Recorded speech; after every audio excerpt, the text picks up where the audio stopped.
Hello mga ka-JR, Epson L6270. Yan, dinala ng customer to, papacheck niya. Kaya ang gagawin natin, bibidyoon ka muna ng manual nozzle check. Gamit lang yung mga panel. Kaya check nyo natin muna yung printout, nozzle check. Ayan, maintenance, tapos nozzle check.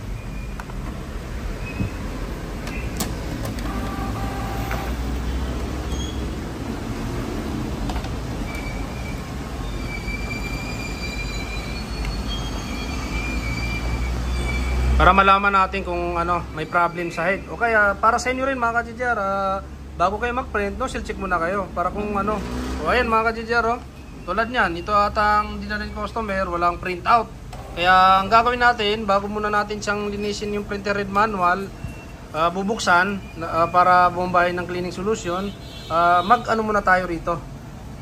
Head cleaning manual, gamit lang ang panel dito sa Ayan, try natin. Ayan na natin dito, strong.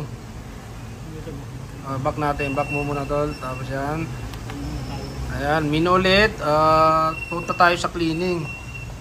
Ayan, maintenance. Tapos power cleaning. May print. Sa gitna muna tayo. Ayan. Ayan, uubos ng oras sa 3 minutes daw. Kaya wait natin para makita natin yung result. Pagka ayaw pa rin yan mga ka-JR, gagawin namin dito, bubuksan, tapos ma-manual declogging yung head, baka kasi barado. Kaya ang gagawin, kung nakikita nyo sa ibang video namin, inihigupan natin yung mga damper kasi baka wala, ubos na doon yung mga ink para mabilis maitulak pag nag-power cleaning. Kaya bago kayo mag-power cleaning din, check nyo rin yung mga ink kasi mamaya wala nang level yung ink. Power cleaning tayo, tapos wala palang ink. Kaya malakas yung power cleaning mga ka-JR. Sa isang araw, isang beses lang yung dapat ginagawa. Pagka halimbawa nakailang heat cleaning ka na, talagang hindi lumalabas, wag mo nang pilitin, ipapakita mo na sa tech o buksan. Kung marunong ka naman, higupan mo na lang yung mga damper. Kasi pagka cleaning kayo ng cleaning, power cleaning, may tendency na masira yung printer head nyo. May makamahalan yung printer head. Tapos pagka nag-cleaning kayo ng cleaning, lalo na pag power cleaning, madaling ma-reset. Baka mapuno agad yung maintenance box.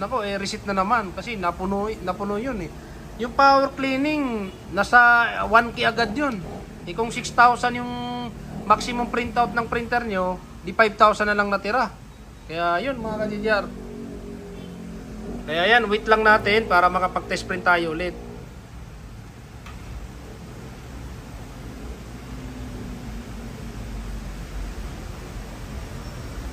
Meron tayong video ng 6170, 6190, yan mga ka-JR. Check nyo lang po sa playlist natin. Yan, nandun yung mga manual cleaning, nandun din yung mga reset, nandun din yung CISS. Kaya punta lang po kayo sa playlist ng YouTube channel natin mga ka-JR.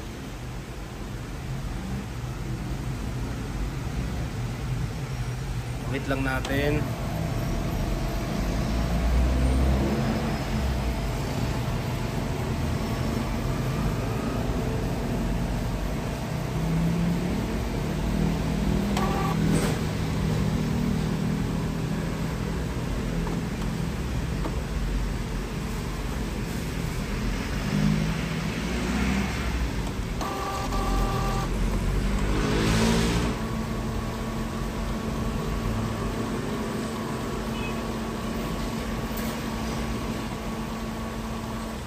Yung mga hindi pa nakapag-subscribe mga ka-JR, huwag nyo kalimutan po i-subscribe tapos like kayo para updated kayo sa mga printer repair.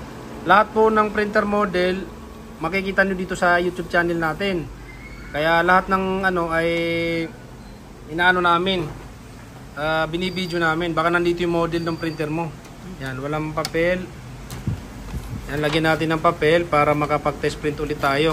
O kung nabago ba ng head cleaning. Kung lumabas ba, napalabas niya. Ayan.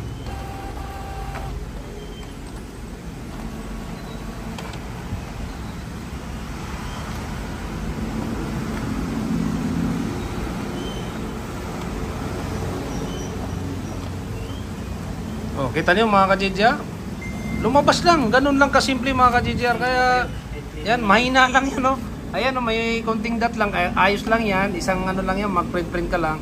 Kaya yun, kung nakatulong sa iyo yung video mga kajijar, baka naman yung isang like mo ay malaking tulong na yan. Yan, maraming salamat po.